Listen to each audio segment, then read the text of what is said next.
એની પહેલાં દાવોસની અંદર પહોંચેલા વાણિજ્ય મંત્રી પિયુષ ગોયલે CNBC TV18ના શિરીન વાન સાથે ખાસ વાતચીત કરી હતી, જેમાં તેમનું કહેવું હતું કે કંપનીઓએ ખાતરી કરવી પડશે કે ગ્રાહકો ભારે મોંઘવારીનો ભોગ ન બને.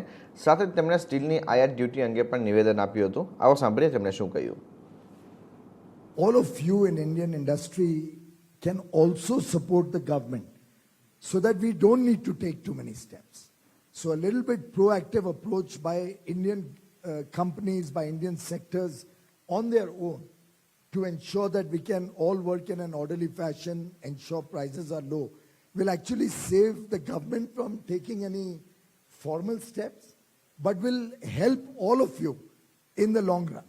For example, if infrastructure projects get totally delayed or are slowed down because of very high prices for the inputs that go into infrastructure, ultimately your business will suffer in the long run if stagflation sets in or if infrastructure spending goes down. Your projects will suffer in the long run.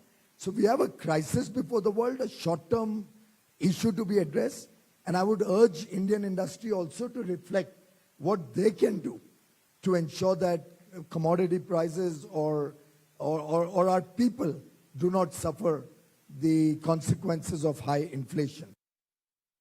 Earlier in the day, I was talking to the steel industry, the aggressive expansion plans that they have, the way they want to become a dominant player in the world markets. Despite our putting in an export restriction to cool down prices and ensure availability of steel for our MSME sector, our engineering exporters, our engineering auto component manufacturers and stuff like that, they are very bullish. They are very confident about the future.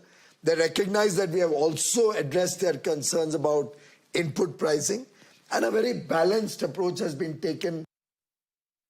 The Reserve Bank had also given clear indication that should the government come up proactively with certain measures, then it will help Reserve Bank refrain from too much of a policy action which could hurt India's growth.